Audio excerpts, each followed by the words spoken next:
નમસ્કાર વિદ્યાર્થી મિત્રો, બીએસસી કેમેસ્ટ્રી સેમેસ્ટર 5માં 503 પેપરમાં ઇલેક્ટ્રોકેમિસ્ટ્રીમાં લાસ્ટ ટાઈમ આપણે રિવર્સિબલ અને ઇરિવર્સિબલ ઇલેક્ટ્રોડ વિશે જોયું હતું. ઓકે, સો આજે બેઝિક અમુક ઇક્વેશન અને એને રિલેટેડ જે બેઝિક અમુક એક્ઝામ્પલ જે છે આજે જોયું. ઓકે, સો ચાલો ફર્સ્ટ જે છે આ નેક્સ્ટ ઇક્વેશન છે જે આગળ તમે FY SYમાં પણ જોઈ લીધું છે. Okay, E cell is equal to E not cell minus RTA upon NF ln ત્યાર પછી પ્રોડક્ટ ડિવાઇડ બાય રિએક્ટન્ટ, એટલે કે પ્રોડક્ટ નિપજની સાંદ્રતા છેદમાં પ્રક્રિયકની સાંદ્રતા. ઓકે, સો ચાલો R છે યુનિવર્સલ ગેસ કોન્સ્ટન્ટ છે, T છે એ ટેમ્પરેચર છે, F છે એ ફેરેડે કોન્સ્ટન્ટ. આ ત્રણેયની વેલ્યુ મૂકશું તો લાસ્ટમાં જે આપણે ઓવરઓલ ઇક્વેશન મળશે એ કયું છે?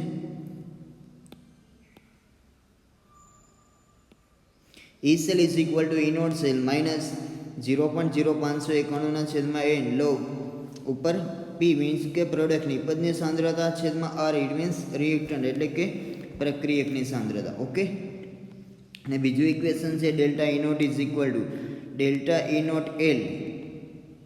હવે L એટલે કે લેફ્ટ હેન્ડ સાઈડ એનોડ હોય ને R it means right hand side એ કેથોડ હોય. રેડી? તો જો ઓક્સિડેશન પોટેન્શિયલના મૂલ્ય લેશું આપણે, ઇન કેસ અમુક દાખલામાં તમને ઓક્સિડેશન પોટેન્શિયલના મૂલ્ય આપેલા હશે, અમુકમાં આ રિડક્શન પોટેન્શિયલના મૂલ્ય હશે. રેડી? તો ઓક્સિડેશન પોટેન્શિયલ લેશું તો લેફ્ટ માઇનસ રાઇટ, અને જો રિડક્શન પોટેન્શિયલના મૂલ્ય લેશું તો R it means right hand side it means cathode minus anode, cathode minus anode. Okay, so oxidation પોટેન્શિયલના મૂલ્ય હોય તો એનોડ માઇનસ કેથોડ, અને રિડક્શન પોટેન્શિયલ હોય તો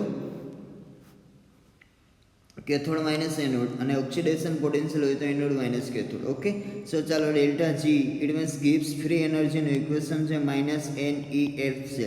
ઓકે, માઇનસ NEF આ બેઝિક જે છે ઇક્વેશન છે જે તમારે દાખલા ગણવા માટે કામ લાગશે.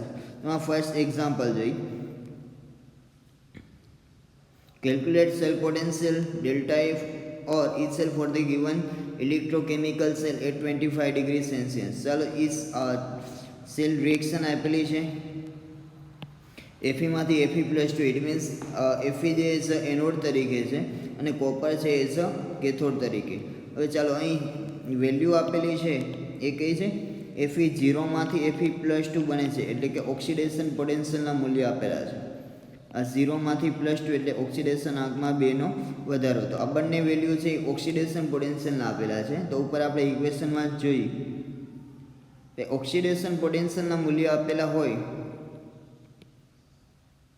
તો આ ઇક્વેશન યુઝ થશે. Okay, delta E not cell is equal to delta E naught L it means left hand side anode minus cathode. આપણે વેલ્યુ મૂકી L એટલે કે લેફ્ટ હેન્ડ સાઈડ ઉપર કોણ છે? એનોડમાં કોણ છે?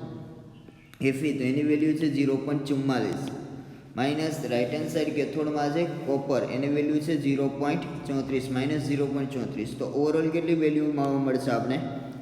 ઓવરઓલ જે વેલ્યુ જોવા મળશે 0.78 વોલ્ટ. ઓકે, સો આ રીતે સિમ્પલી એક ઇક્વેશન છે એમાં તમારે વેલ્યુ આપેલી છે એ લેવાની. ઇટ મીન્સ ઓક્સિડેશન પોટેન્શિયલ આપેલા છે કે રિડક્શન પોટેન્શિયલ, એને રિલેટેડ જે તે સૂત્ર મૂકશું અને ફાઇનલી આપણે એ સેલની કિંમત મળશે.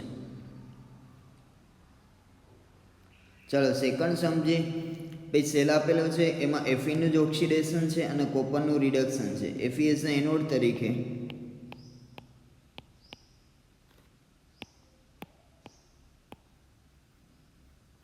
ને કોપર એઝ અ કેથોડ તરીકે છે. રેડી?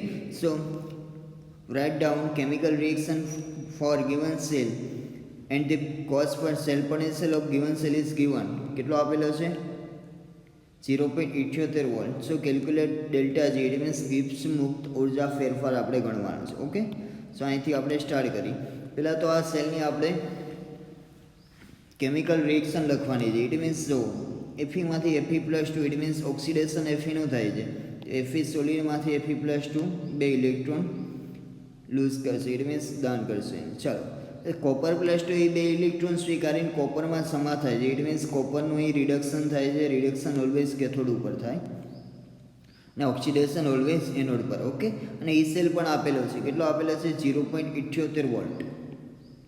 F એટલે ફેરેડે કોન્સ્ટન્ટની વેલ્યુ હોય 96500 કુલમ. ઓકે, સો ચાલો હવે બેઝિક છે હવે એનની વેલ્યુ એન એટલે કેટલા ઇલેક્ટ્રોનનું ચેન્જીસ છે, અહીં 2 ઇલેક્ટ્રોનનું ચેન્જીસ છે. It means N is equal to 2. E cell આપેલો છે કેટલો 0.78 અને એફ એટલે કે Faraday constant 96500 coulomb. Okay, so finally કેટલો જવાબ મળશે ડેલ્ટા જી એટલે ગિબ્સ મુક્ત ઉર્જા ફેરફાર. રેડી, ફાઇનલી ડેલ્ટા જી તમને આ રીતે મળશે 1,50,540 જૂલ. તો ભાઈ simple equation delta G is equal to minus N E F. N એટલે ઇલેક્ટ્રોન કેટલા ચેન્જીસ છે, ઈ એટલે ઈ સેલ કેટલો આપેલો છે, ને એફ એટલે ફેરાડે કોન્સ્ટન્ટ. આ બધાની વેલ્યુ મૂકીને આપણે ફાઇનલ જે જવાબ મળશે ડેલ્ટા જી. રેડી, ચાલો આ સેકન્ડ ટાઈપનો એક્ઝામ્પલ હતો ડેલ્ટા જી. ફર્સ્ટ આપણે ઈ સેલ શોધ્યું હતું અને અહીંયા ઈ નોટ સેલ આપેલા હતા. ઈ નોટ ઇટ મીન્સ પ્રમાણિત ઓક્સિડેશન પોટેન્શિયલના મૂલ્ય આપેલા હતા. પ્રમાણિત ઓક્સિડેશન પોટેન્શિયલના મૂલ્ય આપેલા હતા. ડાયરેક્ટલી આપણે delta E naught is equal to delta E cell left hand side it means anode minus E right hand side oxidation. આનાથી ડાયરેક્ટલી આપણે ઈ સેલની વેલ્યુ મળી ગઈ હતી. તો ચાલો લાસ્ટ ઇક્વેશન લાસ્ટ જે સમ છે થર્ડ, ભાઈ કેમિકલ સેલ એ જ છે. ઝિંક એઝ અ એનોડ તરીકે અને copper as a Fe is a cathode તરીકે છે. Ready, so give the chemical reaction for above cell and calculate the cell potential delta E અને delta G બંને શોધવાનું છે. તો ઇટ મીન્સ ચાલો ભાઈ ઈ નોટ ઝિંકનો ઓક્સિડેશન પોટેન્શિયલનું મૂલ્ય છે 0.76 વોલ્ટ અને એફીનું ઓક્સિડેશન પોટેન્શિયલનું મૂલ્ય છે 0.44 વોલ્ટ. ઓકે, સો જેનું ઓક્સિડેશન પોટેન્શિયલનું મૂલ્ય વધારે હોય એ એનોડ તરીકે અને જેનું ઓક્સિડેશન પોટેન્શિયલનું મૂલ્ય ઓછું હોય એ કેથોડ તરીકે. આર એટલે કે universal gas constant 8.314 joule. F એટલે ફેરાડે કોન્સ્ટન્ટ છે 96,500 કુલમ. ઓકે, સો ચાલો હવે આમાં પહેલાં તો આપણે ઈ સેલ શોધવો પડશે. ભાઈ ઈ સેલ કઈ રીતે શોધશું આમાં ડાયરેક્ટલી ભાઈ નર્સ ઇક્વેશનનો યુઝ કરશું. ચાલો ભાઈ આમાં કીધું નથી કે પ્રમાણિત અવસ્થા છે ઇટ મીન્સ 25 અંશ સેલ્સિયસ.